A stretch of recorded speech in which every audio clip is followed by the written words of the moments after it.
Welcome to Rails on HBase. My name's Tony Hillerson. I work for a company called Effective UI, and I'm Zachary Pinter, and I also work for Effective UI. So today we're going to talk about Rails on HBase. Just to kind of get an idea, who's actually using HBase right now in production? Kicking it around, kicking the tires. Heard of HBase? There you go. Good. That's good. That's the level that we want for this talk, because we're not going to paint ourselves as experts on HBase up here. We don't actually have anything in production either. But what we asked ourselves a while ago, is HBase the right choice for an application that we're working on? And we think that our findings might be useful to you. Hopefully, it sounds like everybody's kind of in the space that we were back then. So hopefully, this talk is good for you, and we're going to kind of talk about that right now. So what will we be covering? Obviously, we're going to go over HBase itself, what it is. We're going to go over some of the trade-offs that HBase makes. We're going to talk about why HBase is probably the wrong choice for your application. And we're going to talk about why it might be the right choice. And of course, we'll talk about how to use HBase with Rails.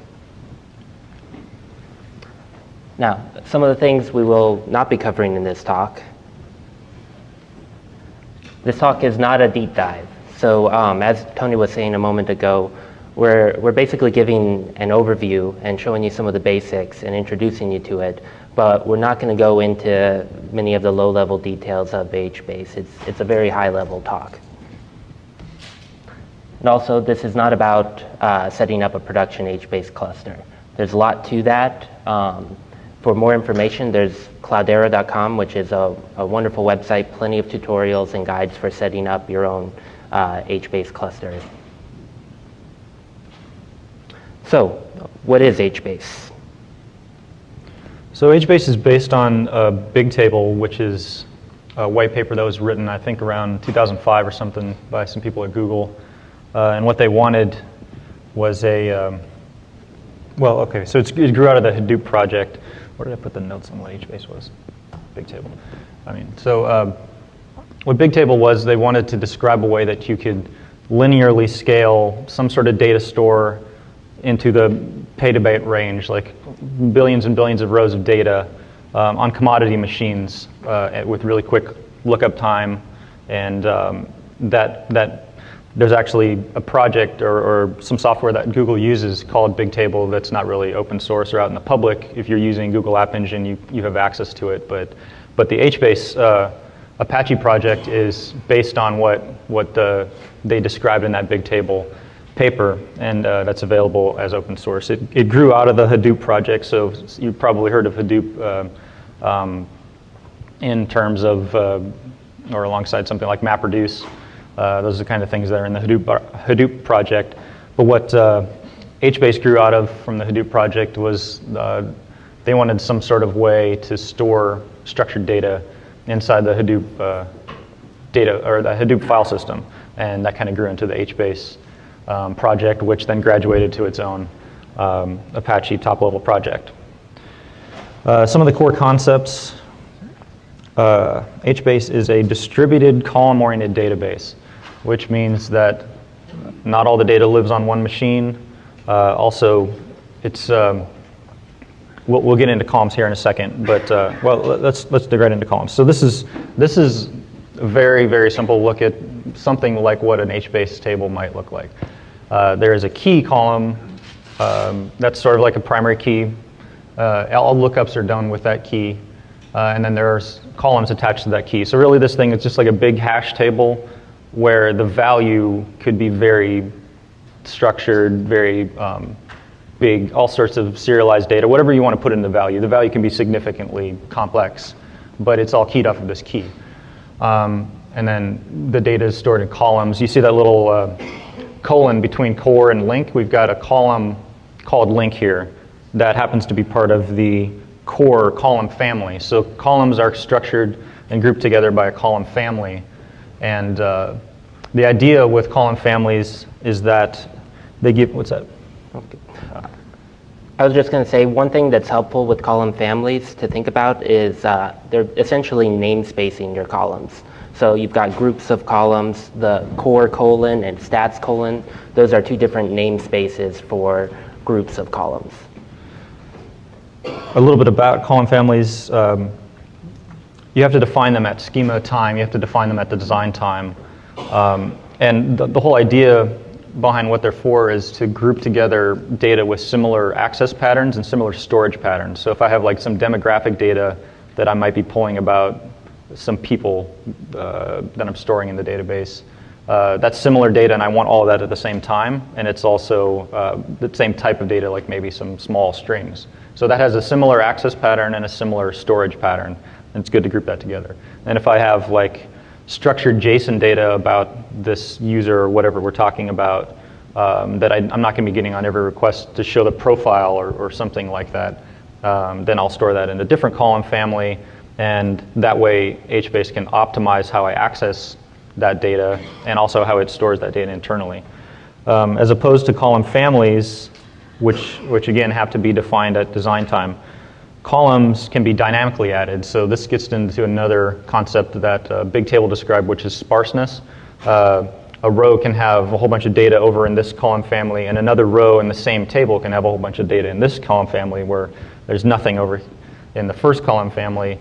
And that's totally fine. That's HBase. HBase is designed to handle those types of use cases. So you can just sort of chuck data into there as long as you take the time up front to design your column families, right? The columns are dynamically addable at runtime. And everything is stored as a byte array, so you can just put whatever you want in there. There's no data types. Column families are mostly about, like I was saying, data locality. So when I want to get demographic information, I usually want to get it in a chunk, so it's all kind of stored together. The scalability is kind of addressed. The linear scalability of the number of rows in the table are kind of addressed by a concept. Well, the sharding is built in, so there's a master that knows what key range this server serves, and it knows what key range this server serves. And when this server goes offline, then this server knows that the master knows that this range is unavailable and there's going to be another one spun up or whatever, something like that. But that's how the quick access time is still possible with all these billions of rows of data. With the key lookup strategy, it can quickly go to where the data is and get that data. So basically it does sharding for free based on your key. Question?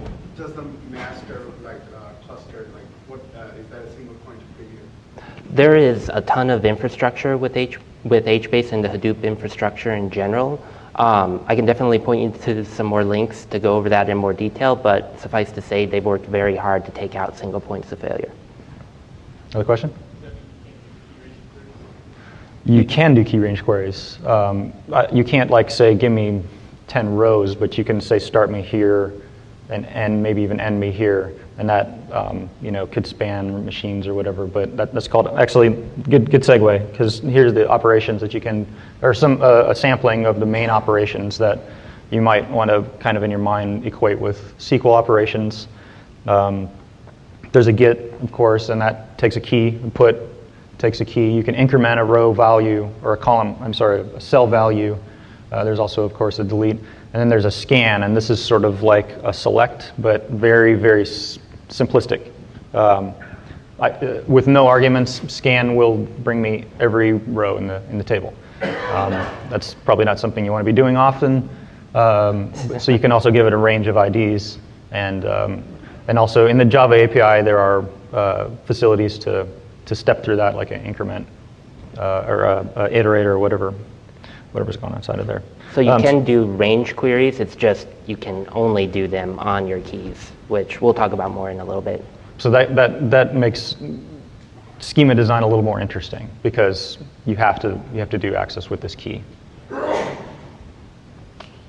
So one particularly interesting feature of HBase is that the shell is built entirely on JRuby. So it's basically an IRB session with a bunch of helper methods and the imports already defined.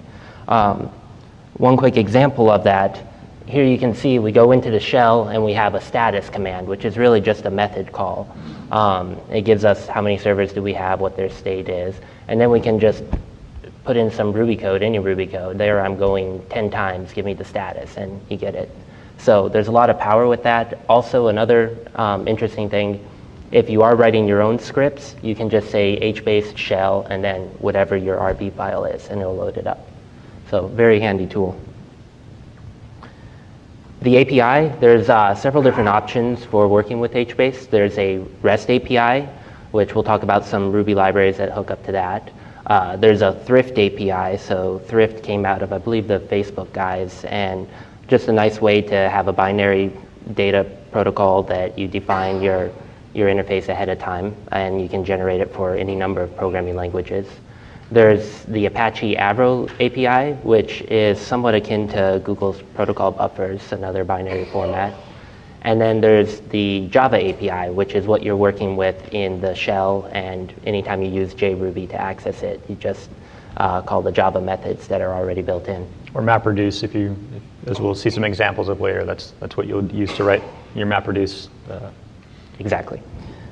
So what are some of the trade-offs that HBase makes? So I think one of the underlying principles behind NoSQL, it's not so much whether or not you're writing in a query language that looks like SQL, it's that it's all about trade-offs. So when you use a relational database, you get a lot of benefits, and there's some downsides or some trade-offs.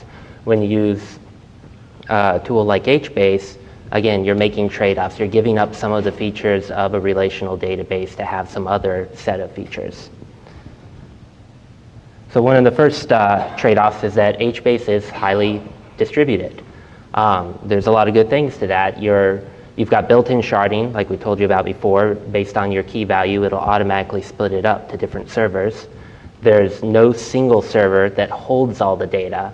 So that means that you can scale linearly because you don't have to have one machine that has a multi-terabyte hard drive big enough to hold everything. There's also different servers that operate on different pieces of the data. And what that means is that, like I said, no one server holds all the data. If you're going to operate on the data, then the code that operates on slice A runs on the machine that's storing slice A. So it's split out fairly well. Now, the downsides to this, by being highly distributed and not having all of the data in one location, that's going to make joins very difficult or impossible to do. Also, you've got extremely limited real-time query support. So we're going to talk about that a little bit later on, but essentially it limits the types of queries that you can do to very, very basic operations. Another interesting part of HBase is that it uses sorted row keys. So it's a byte array. You can store pretty much whatever you want, but every bit of access is done through your key. So to talk about some of the pros and cons of that, it gives you real-time random lookups. So you can do a query and say, get me this value by ID, or you can do a query to say, get me everything from, key 5 to key 10. That's all in real time and fast for you. It's built-in support for that. The downside with this is that row key is your default sort, and it's really your only sort. So you're mixing up your unique identifier with your default sort, and you can't just say, give me all users sorted by last name unless your key is based on your last name. So it really makes you have to think about how you're setting up your keys ahead of time. In the case of Google, this worked out great for them because they basically reversed the domain name, so com.google.mail, and that was how they stored their website URL. So they could say, I want to do a range query, everything that starts with com.google to the end, and now you can see all of the URLs that are stored on the Google domain. So you can get a lot of power out of this. It's just that you have to give a lot of thought to how you're structuring your row keys. You're not going to just want an auto-incrementing ID because then you're giving up a lot of the benefits. But don't forget that it's not so restrictive that you're just stuck with your row keys. If you have to get data out in a certain way, make a table that has a key that matches that use case. And if you've got another use case for getting the data out, duplicate the data into another table that's sorted a different way. So think about tables less as like matching one-to-one to entities. Denormalization is is the way to go there. So match the table to your access pattern of your data. Right, so in that case of the sort by last name, maybe I have my users with an ID that's their email address, but I want to sort all of the users by last name. Well, I could copy all of the users into another table that starts with the last name and then like pipe and then their email address, and now you can get that list sorted by last name. So you have to do more finagling with the data, but there are workarounds for this limitation. Another set of trade-offs that HBase makes is that it uses MapReduce for pretty much any complex query. So like we were talking about, the real-time queries are about the most limited database functions you can imagine, but through MapReduce, you can get a lot of power out of it. So the great things of MapReduce, I'm sure most of you have probably heard of it before.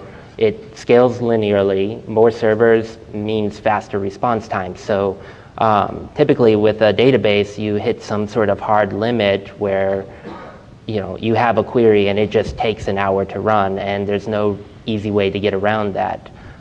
With MapReduce, you can have a query that takes an hour to run, and then you just add more servers, and now your query takes less time to run, even if it has more data. So the ability to scale MapReduce is really huge.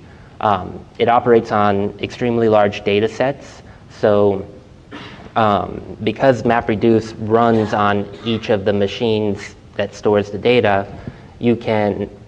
it's no one server processing all of that data into RAM and iterating over it. It distributes the workload to all of your servers, and that means that you can scale to huge data sets. So your data set grows as your number of servers grow, and your MapReduce job can run just fine on all of those.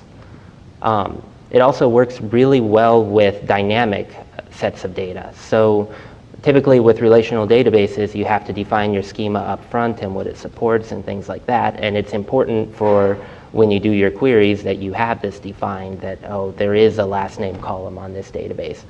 But with MapReduce, all of that logic happens at runtime in your code that is the MapReduce job. So you can put a dozen different if statements in there for if they have a last name, or if they have a last name and the language is this, or any of those sorts of things. So you can work with huge data. You can work with huge data sets, and you have a lot of flexibility because you only care about the format of the data when you run your MapReduce job. Some of the downsides of MapReduce. So you can do range queries with your database like we talked about before, but generally when you run a MapReduce job, it's going to do a row scan. Or a table scan. It's going to go over every single row in your database, or maybe if you're lucky, you can say, go do a MapReduce job from this key to that key. But generally, the idea is that it's not indexing the data or doing things for you. You're running over every piece of data. Typically, that sounds like a really bad idea in a database, but because you have multiple servers, in practice, it actually works out to be pretty fast because different servers look at different pieces of the data. The other downside to MapReduce is it's really not made to be real time. It's a batch operation. So while MapReduce might be able to take a SQL query that was taking 3 hours to run and bring it down to 40 minutes, giving you a huge speed boost, it's not going to take a 40-minute query and bring it down to real-time level.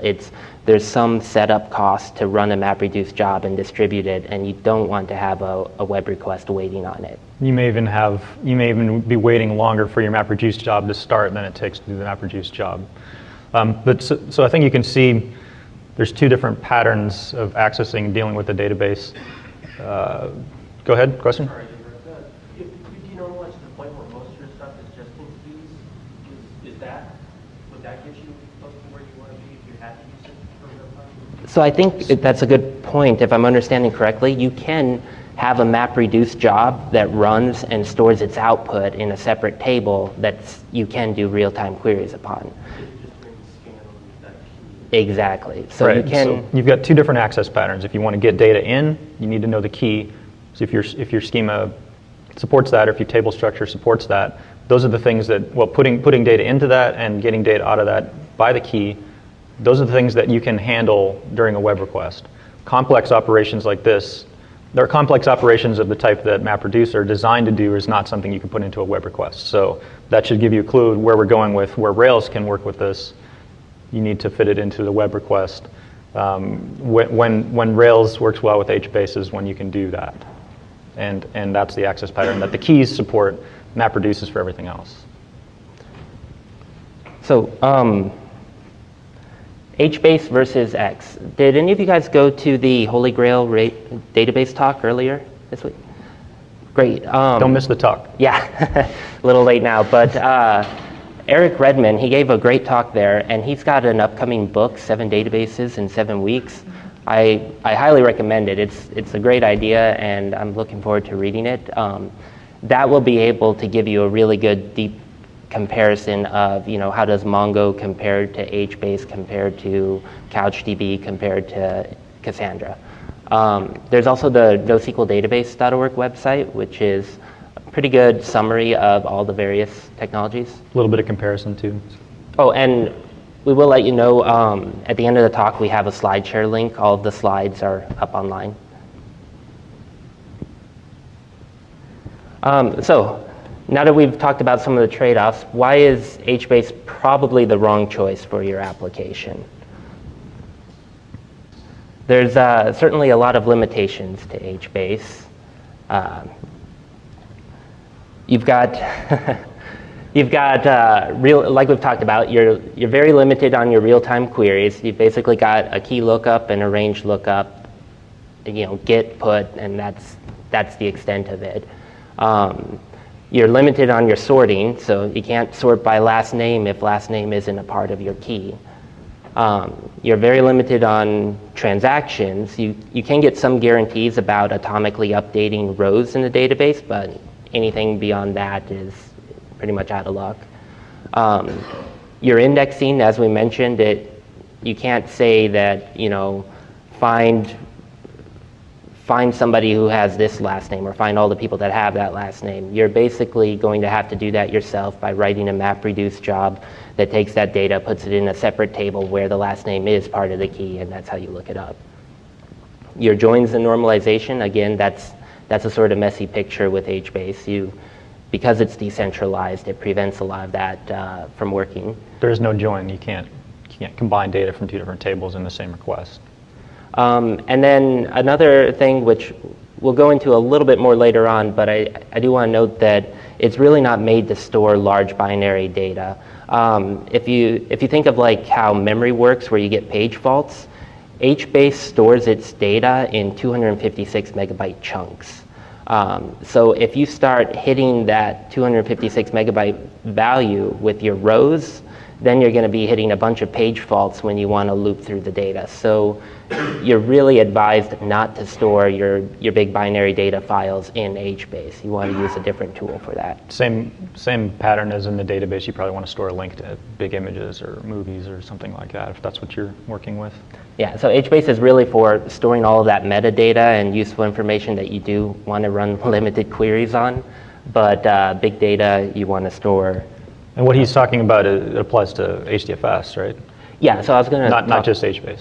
Talk a little bit. Well, no, HBase stores its pages in HDFS chunks. I was going to go in more detail a little later on, but the idea is that if you do want to store large binary data, you can just store it in HDFS. You already have, as part of the Hadoop ecosystem, a clustered file store that is great for storing your large chunks of data.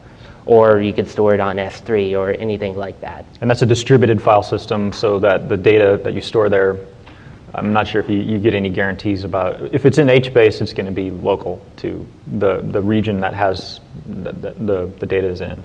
I'm not sure if you get any guarantees or if you can work with like trying to get the data that is referenced, like an image or video or something like that from inside of HBase, but still that's what HDFS is about, it's distributed. Question over here? Yes. Yep. Yeah, the column families, you can say, I only want to get this chunk of data with this request. That's one of the main benefits of it. Yeah, column families, which you can ask for. Yeah? I just saw an announcement from DataStax that's using Cassandra as the data store. Mm-hmm. Do you guys have any,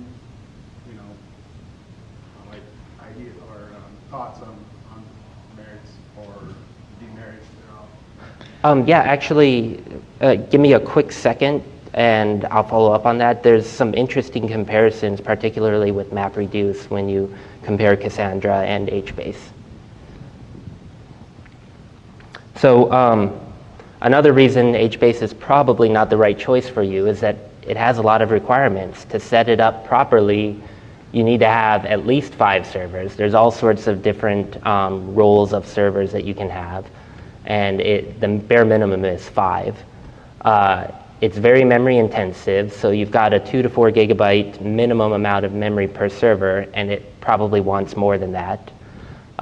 It's CPU intensive, so if you're running this on EC2, you probably want to get one of the large CPU instances to make it perform well.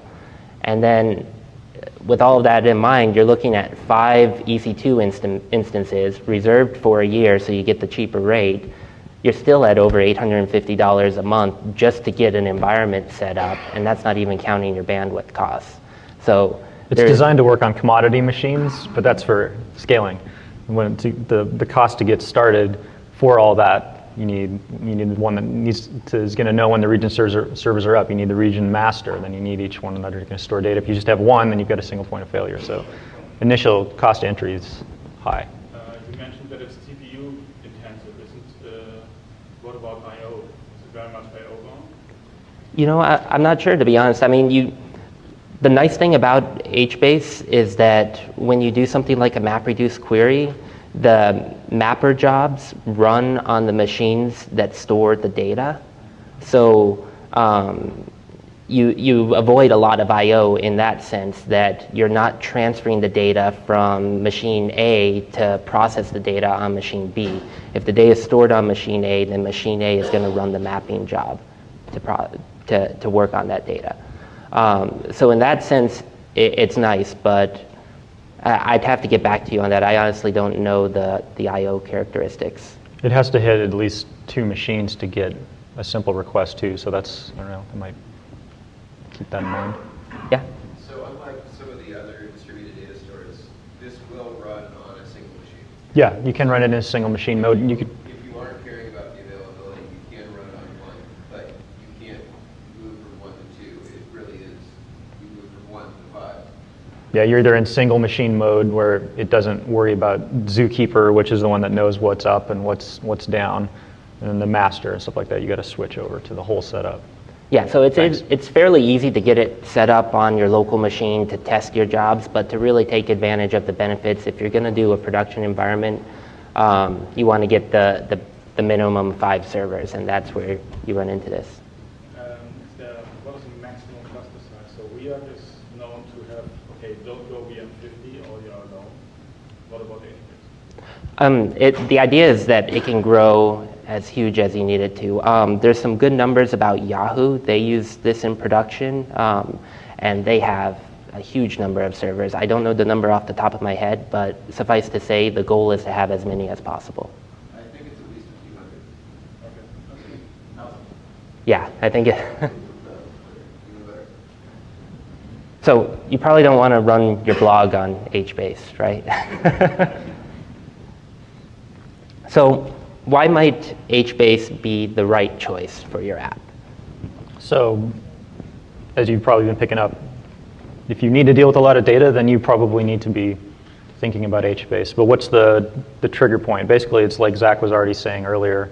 If you're running on some sort of relational database system right now, and you hit the threshold where you're starting to shard and you're starting to denormalize, then you're losing all the benefits you got with going to a relational database system in the first place. So now these other options look a little bit better, because even though you're missing out on some of the features that a relational database system has, you're turning those off anyway. So now you can start to think about these other types of NoSQL options like HBase. So think about, are you already thinking about sharding? Or are you already thinking about, well, domain I'm dealing with is just going to have a lot of data row-wise.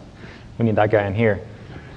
One thing to help think about it, I like to think that there's a threshold where relational databases start breaking down for certain use cases. And when you reach that threshold, you're already going to start making a lot of the trade-offs that HBase makes with your data set. You're going to be sharding it. You can't do joins as easily. You can't do certain queries and indexes as easily, all of that stuff. So with HBase, once you reach that sort of breaking point with your relational database, that's when all of the benefits of HBase kick in. And that's where its pros and its advantages kick in. But if you're nowhere near that point, then you're going to be taking all of its disadvantages with none of its gains. So you want to really think about, are you over that threshold or not? There's also Hadoop integration. The data locality with the MapReduce is very nice. So the native since MapReduce knows about HBase, it runs the MapReduce job close to the data, and that's a big win. If you're using MapReduce and you're not using HBase, that might not be the case. Unless some sort of system is in place for that. So that brings up the Cassandra point. One thing that's really nice with HBase being based on Hadoop and already having that MapReduce infrastructure in place is that your job runs on, like I said before, your job runs on the servers that store the data. Your operations run on the various chunks that have it.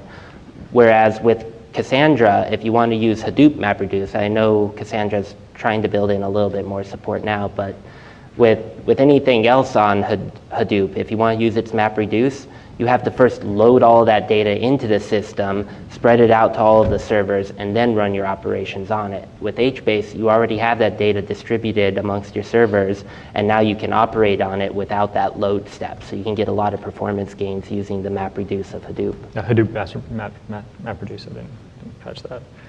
The one other benefit is a flexible schema. If you're not really sure, you know you're going to be discovering a little bit about the data that you store, or you want to gain that sparseness. So I know I want to store a bunch of this kind of stuff, and then have the option to start storing new information about that distributed throughout the table. That flexibility is built right into HBase.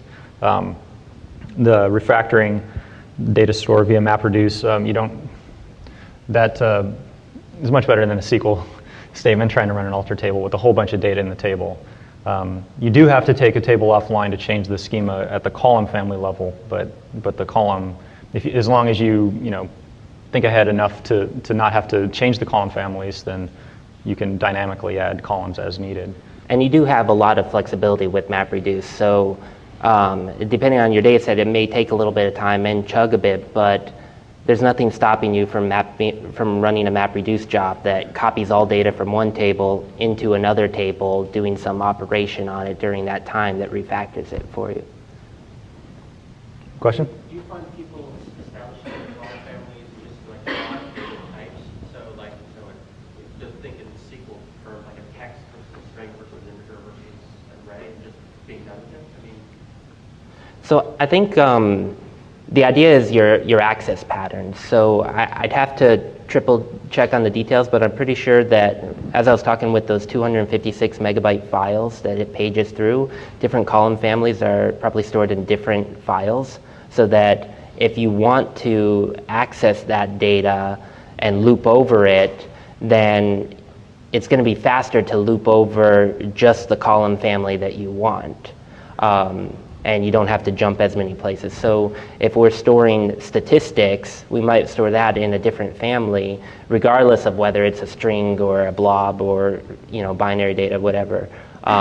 It's all based on your usage patterns. If you're going to be showing a list view and you've got all this extra information related to each item in the list, then everything you need for that list view might be in one column family, and everything for the other stuff are in different families.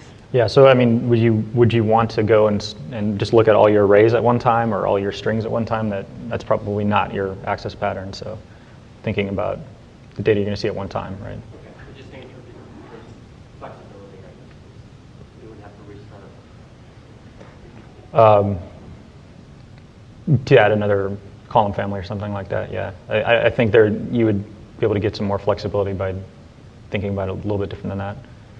Yep. Question? Do you know how wide column families can be? Does it work better with small, narrow rows or wide rows? No, that's the sparseness thing. It's fine with as many columns as you want.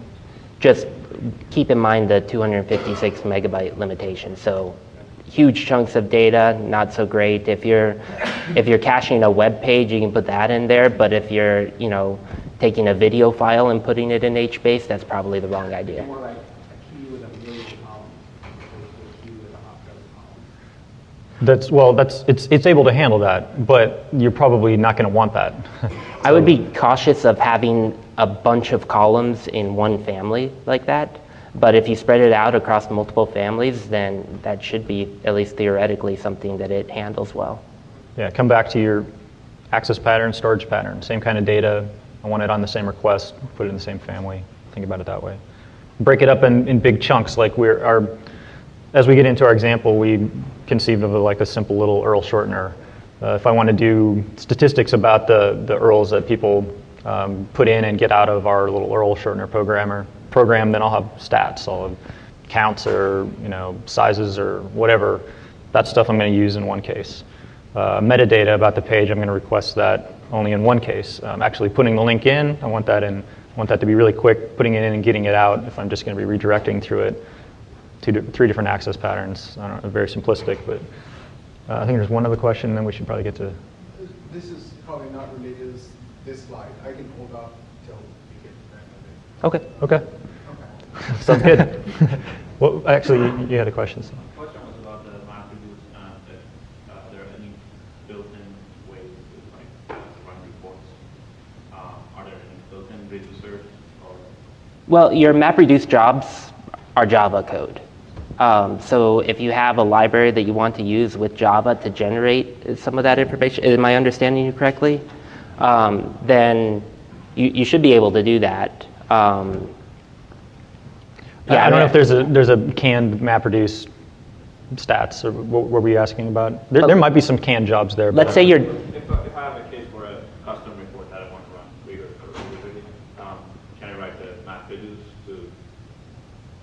That's what you would. That's exactly what it's for. Yeah. So let's say you're generating a PDF, a multi-page PDF of your data set. You, at least in theory, should be able to write a map job that then uses reduce to group it into page sizes, right? So maybe 20 rows on a PDF page. And then at the end, you have another reduce job to take all of those pages and group them into one big PDF. We've only got about 10 minutes left, so we should go through. Our Unless you demos guys are don't probably mind missing lunch and talking about HBase. Okay, so we came here to talk about Rails on HBase. So there's a couple different access methods to get at HBase data. One of those, we mentioned earlier that one of the APIs that comes with HBase is called, or it's a REST API. It's actually called Stargate. Favorite show of mine. Very saddened about recent events with the show. But there is also a project up on GitHub that lets you communicate with the REST server into native Ruby.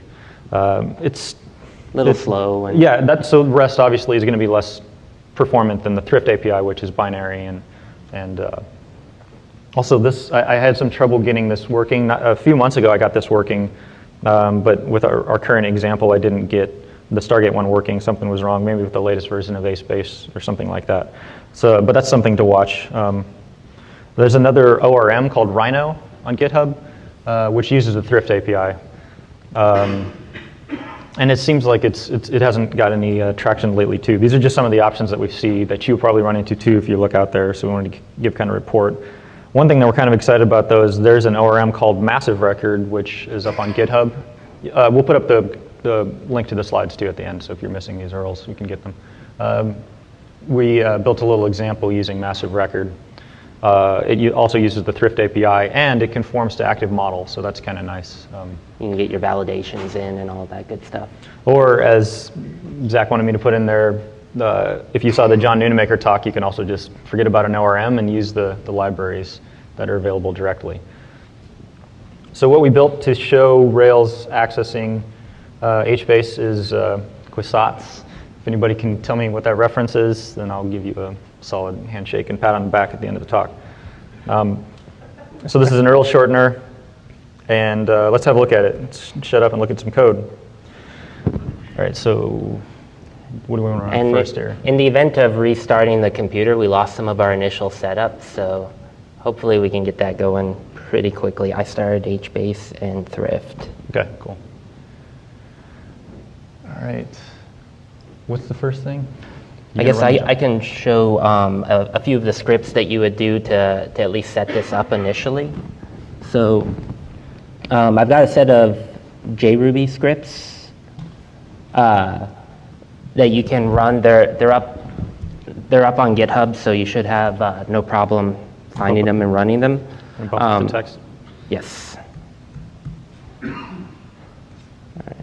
So this is just a little script to create the tables, nothing too crazy here. I'm adding 3 different column families, core, meta, stats, creating a table. If the table exists, I first delete it, and then I create it again, so it just starts you fresh with the tables that you want. Then we've got, because it's an URL shortener, we need to populate it with some initial data. So just a simple JRuby script, although it would run on Ruby as well. Bump up the text there. Yes. And this one just downloads a few RSS feeds from Reddit and Hacker News. Nothing too complicated there. And then we've got the script to read those RSS feeds. So there's a nice simple RSS Ruby library, runs fine on JRuby. And combine that with some Java code. So here I'm taking all my dependency jars and automatically including them. I'm going to bump up the text. Thank you. Again, you have these ugly imports. You can extract that out to a separate file. I left it in just so that each script is runnable on its own. You can use this as an example for writing your own scripts, but if I were to really flesh this out, I would probably find a way to share code between the various scripts and not have to do the imports every time. So here you can see that I'm parsing the feeds. I'm skipping a few that are images only because we wanted to extract some article text. And then we've got our row key, which is just turning the link into a number and then converting that to a string. And then we've got our column family core, the actual column key link. The value is the link that we're inserting. And then we say, okay, my table, I want to put this row key with this family column value. So not the nicest API, but at the same time, it's Ruby. So write your own method and make it pretty. There's a lot of, in Java and in JRuby, there's a lot of this bytes to bytes stuff all over the place, which is a little bit ugly. Yeah, so if it were me, I would probably, extend the class and add a 2 bytes method to all strings or something, so I can just say link.2bytes instead of that ugly thing. So then, after you've created your table, you've downloaded the feeds, you've populated the table with the feeds, you can see Up the text. that. So I've got RVM, so Ruby is actually JRuby. Do you want to bump the text? And then I can do show data, which just shows some of the data that's already in the database, and it's not connecting. Wonderful. Just cycle hbase. All right. We had this all set up well until I restarted my computer. Stop hbase.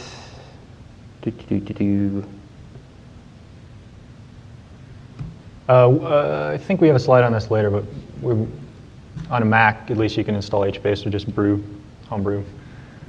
And then you've got the hbase binary, which can start different APIs. So right now, he just started the Thrift API. And this basically does a table scan. Oh, it's probably lost.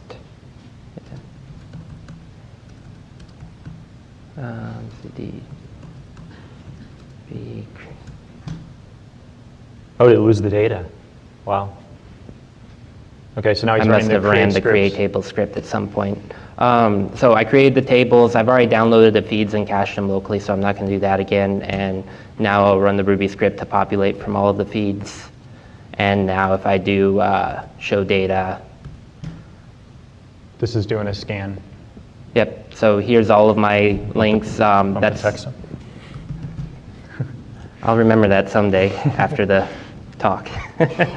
So you can see that CRC32 we just converted to a number and then to a string. It looks like this, typical URL. It's not the shortest, but it's fairly short. And it's also unique, built into their algorithms. And then here's all the links from the various feeds. So now you can show. For running the Rails server. You need to start it. What directory is all in? Yeah. You've got to switch computers a lot, but it's easier than trying to switch displays. Okay, he's just running the Rails server and the little Rails app that's going to act as a URL shortener front end.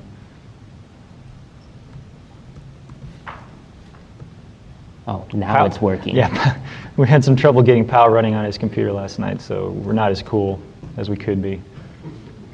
All right. Cool. All right, so nice UI.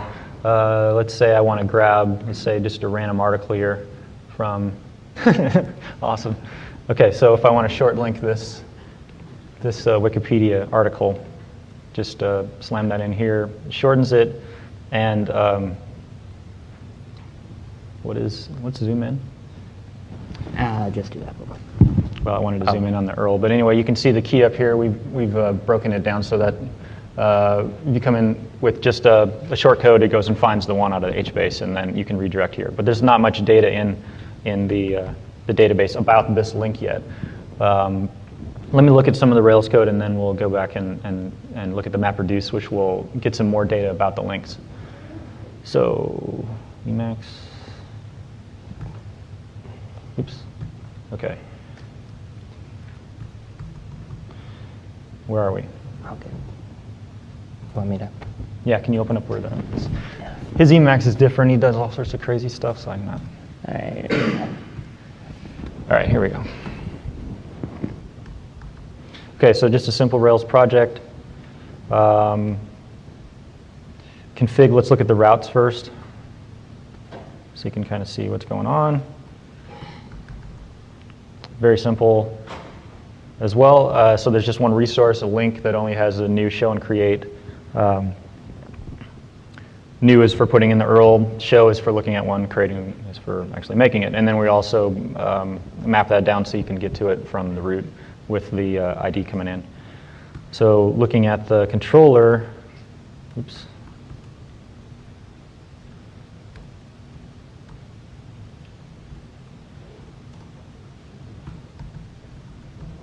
It's pretty simple too.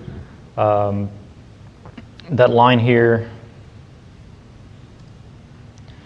this is just creating it, but we also use that little special ID algorithm to turn the URL into a unique number and then turn that into a smaller alphanumeric character, so that way we don't have to go look and see if the URL is already in the database, if we're going to overwrite anything, and it's also reasonably short. Although that does hurt us for, say, doing any sort of interesting sorting, but it lets us look up by key, which is a main point of the URL. The access pattern is not, we don't care about the sort. We want things fast. We want short code, URL, and then done. So I pop over to the...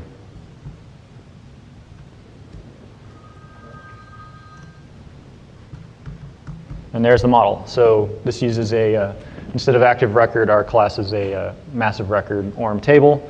You define the column family core with the link in it, and we also have the column family meta, which has title and summary, which is something that the MapReduce job will populate afterwards. And I think there's some, like I said, it conforms to active model. Go check out the docs on GitHub.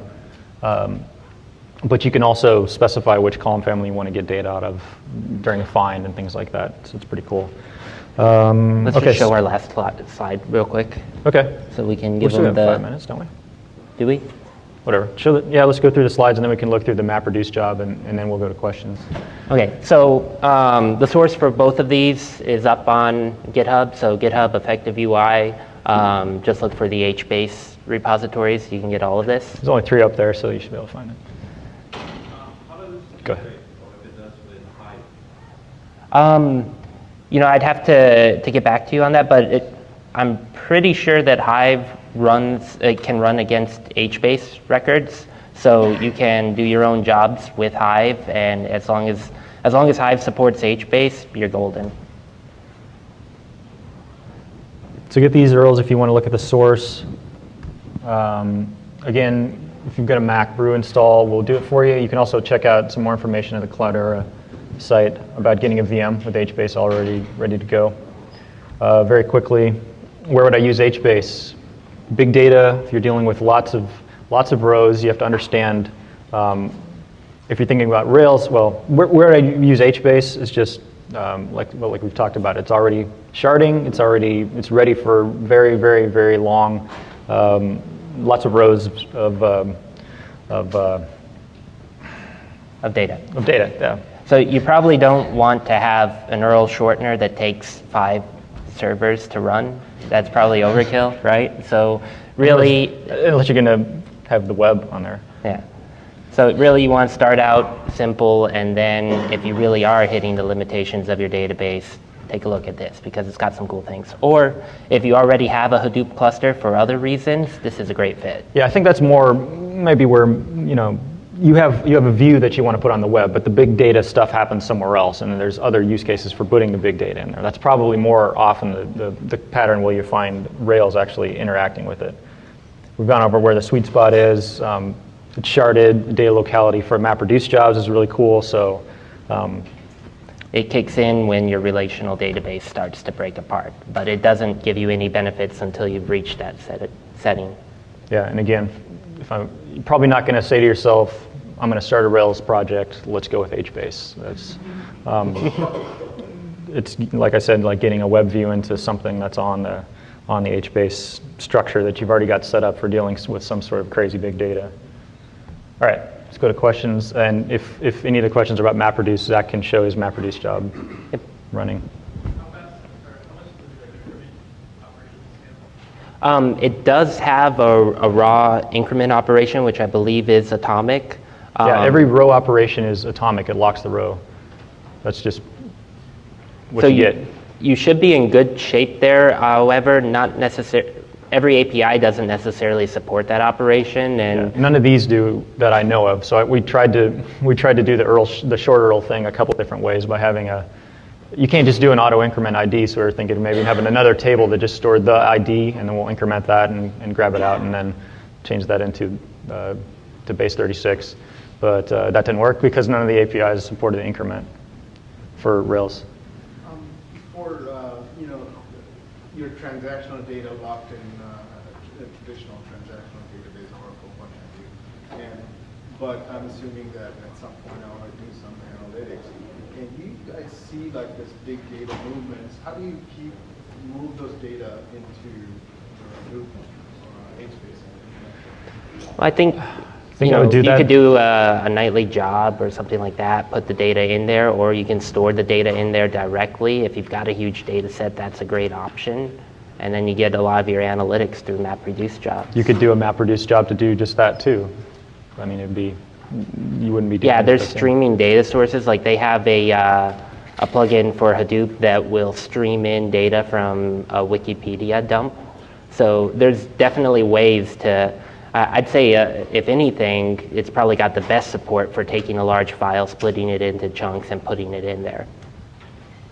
My problem is really on the target, the source systems, because sometimes they're vendor applications, but they're not. Yeah, and then you get into, like, you want to put Twitter in here. Well, you're probably going to get throttled if you try to put Twitter in here, so you really have to deal with your vendor. Yeah. That's my question regarding MapReduce. If you have such long-running jobs, do you have any kind of forward time? So see, okay, I'm halfway through. There's a console. Like after 2 days, perhaps it will stop. No, there's a console for the jobs that have called back and are done and then are out, and it manages itself. It knows when a job is hung. And just about every component of Hadoop has a web interface that you can look at to see how it's doing. So even if it's long running, you will know, okay, this will probably end in 2 months. Yeah, I think it even gives you statistics on the averages of the jobs and things that are going on there. Yeah? If you have had to do an association database, do you generally do it by maybe compound keys, or do you do a column type of bind?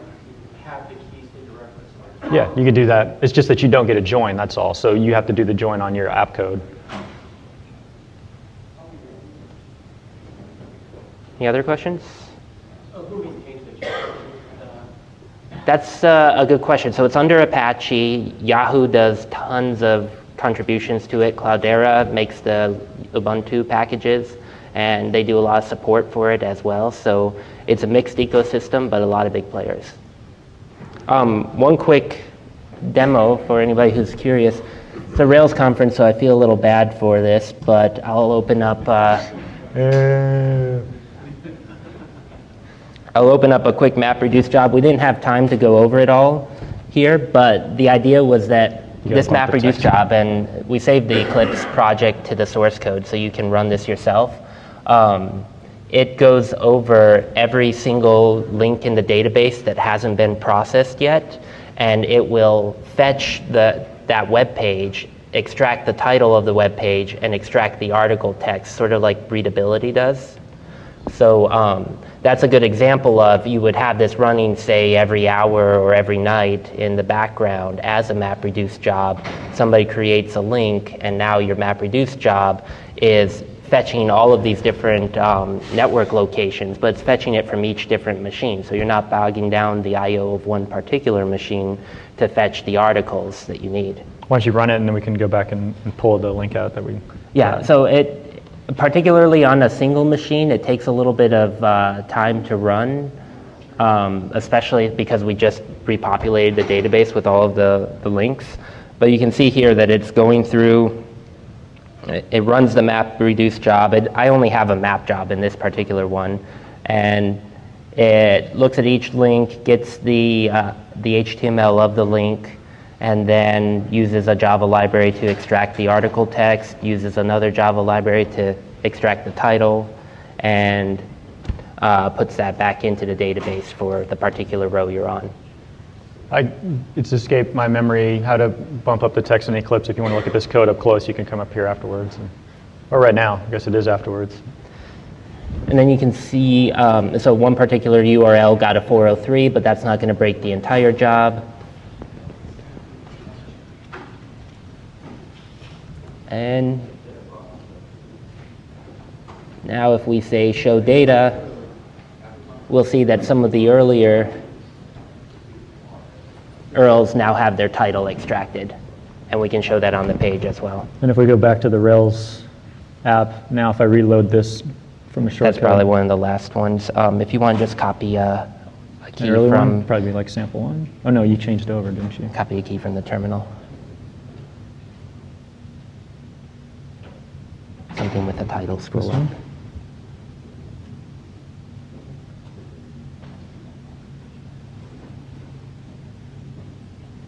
Where'd it go? Did we lose the internet connection? So I did. Because it doesn't take this long to run. I think something jacked up with the, oh, there we go. So here you can see that the MapReduce job fetched the text of the article in the title for us.